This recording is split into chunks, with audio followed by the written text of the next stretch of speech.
Hi, welcome back to my YouTube channel. So I've started a little series where we're going to be talking about what people might ask or frequent questions that I get around Pilates and starting Pilates. So I recognize that a lot of you have watched a lot of my videos of me doing Pilates exercises, but I've not done much videos, if any at all, around answering your questions around Pilates. So I want to start off with a brief history, actually, very brief history. Pilates was developed by a man called Joseph Pilates. He was born in 1883 in a place near Dusseldorf, and he developed this method of exercise to really help him with his own health conditions. So he had a number of health conditions that he developed in childhood. He had rheumatic fever, he had rickets, and he did various things in various exercises that helped him to manage these ailments. As time went on, he got really interested in studying yoga and Zen, and he got really into understanding like Greek methodologies and Roman methodologies around exercise. So he was adding all these different elements to develop this system, which he actually called controlology, which doesn't roll off the tongue. And so that's where he started. Eventually, he was drafted to come to the UK. He helped out during the World War I. He was helping the injured soldiers, trying to help them rehabilitate. So people were sick, they were injured. And Joseph was using, so what you see as the reformer, he was using these springs and things like this to help people move whilst they were bedridden. And so I share this to let you know, because Pilates has kind of gotten quite popular, let's say. And the reason why I share this is actually what Pilates was originally designed for was to get people moving and to really encourage people, whether they were, going through rehabilitation from an injury or they were compromised for any other reason, to say that Pilates was a safe exercise for them to do. Now, of course, this is going to be dependent on a case-by-case basis. So that was the system that he created. And I always wonder to myself, because, like I said, he was born in 1883. So I do wonder to myself, like, did he ever realize how popular and how long his legacy was going to continue? Because here we are, 2024, and Pilates has taken off. And it's had its peaks and troughs, but now I would say it's really popular again now. So that's a brief history on Pilates.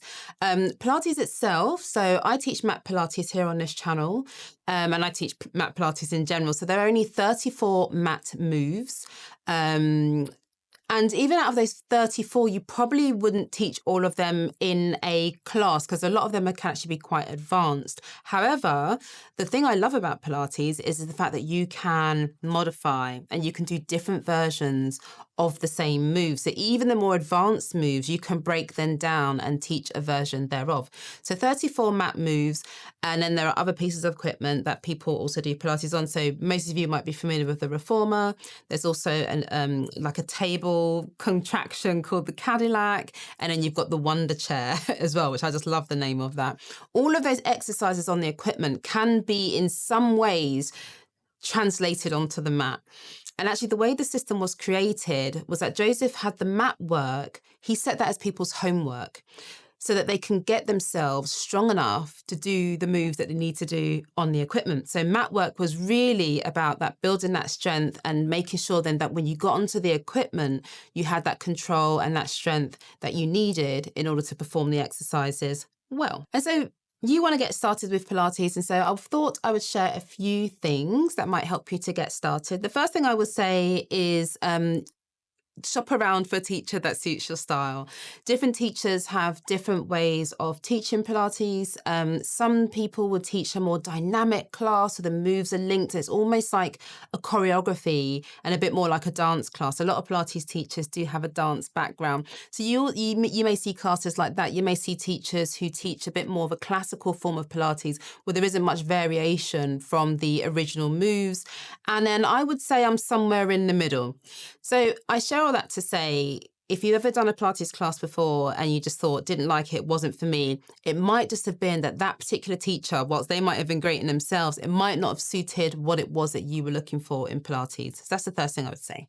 Find a teacher that suits what you're looking for. And then I would say, Wear something that you feel comfortable wearing. Again, there is an aesthetic that you may often see when it comes to Pilates on social media, and there's nothing wrong with that. When I say wear something that you feel comfortable in, that's whatever it looks like, but don't feel like you have to wear a specific outfit. It doesn't have to be leggings and a crop top or anything like that. It's whatever you feel that you can move in freely, that you feel comfortable in and you like. So for some of us, that might be leggings and a crop top. For others, it might be t-shirt and jogging bottoms. It really doesn't matter. So as long as it allows that nice free flowing movement, then that's the right thing for you to wear. In terms of actually doing Pilates classes, it's really a good idea to start slow.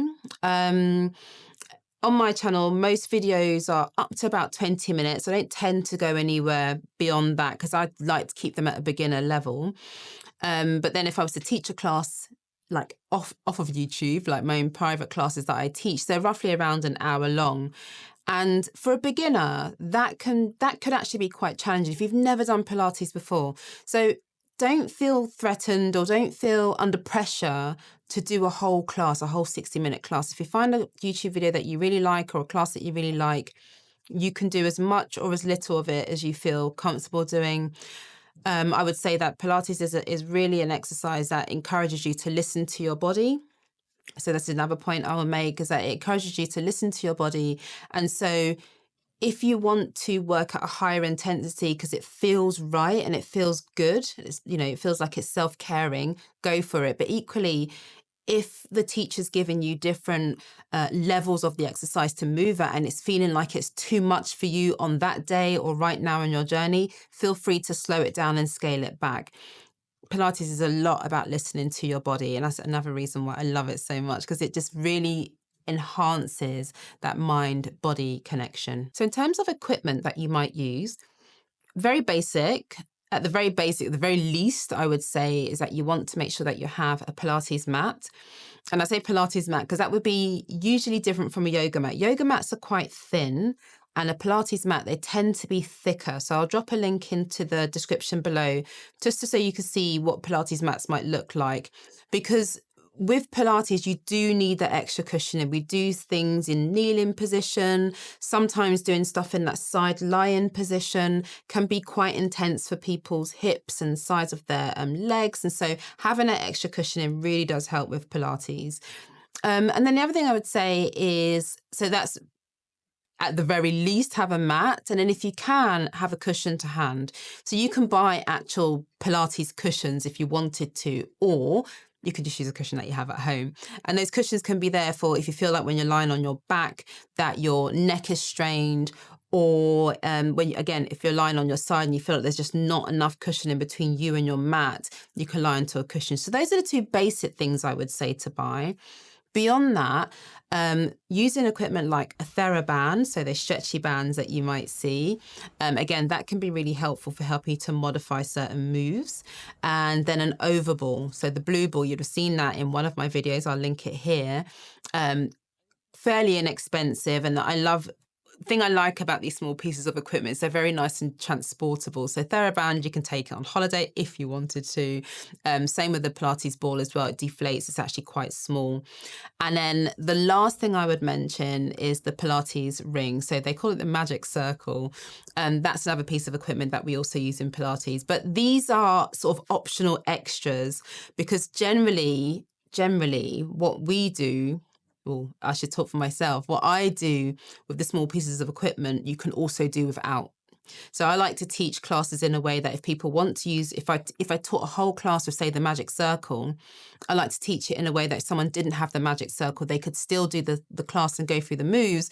It might just feel slightly different, but you can still go through the moves. So basic level, mat and a cushion. That's what you start with. And so that brings me on to then where you're going to do your Pilates. So we are often, if we're doing things on YouTube, you'll be doing your Pilates at home, no doubt. And so just making sure that you've got space for that. In terms of space, you just need enough space to bring your arms out to the side. And if you're standing, that you can reach your hands up towards the ceiling without hitting any light fixtures. Otherwise, you'll just work around with the space that you have. These are ideal situations, but always being aware of the space you have, because sometimes we can get so caught up in the movement. You stand up, you throw your arms in the air, and then you end up knocking your lights off the ceiling. So yeah, being aware of the space that you make for your Pilates session is really important. And also I would say with space is that actually finding that space in your life for Pilates. Life is busy. I, even with my own personal practice, have to schedule it, and I have to be very, very intentional about that, because if I'm not, I could end up not having that time to myself. So it is a form of self-care. And so space in terms of the way you practice, but also making space for yourself to actually do your Pilates practice. And then lastly, I would say don't take it too seriously. It's likely in your first few classes, you're going to feel like you're doing everything wrong. Pilates is almost like a language in and of itself. The things that we do in Pilates aren't everyday movements, but they do actually help with our everyday movements. So I often see, I'll give an instruction or give a cue, and I'll see someone look at me as if to say, like, we're doing what? Right? It's really, really different. So just go with the flow. As long as you're moving in a way that's safe for you, don't expect to nail every single move on the first pass. But also, even as someone who's been teaching since 2016, I'm still coming across variations of moves that still require my brain power to figure out as well. So that's the beauty of it. You never stop learning, and then you just progress as you go on. So perfectionism, get that out of your mind. It's about that progression and just feeling through the movements. And more than anything, don't take yourself too seriously. Enjoy it. So I hope that helps somebody out there who's thinking about starting Pilates.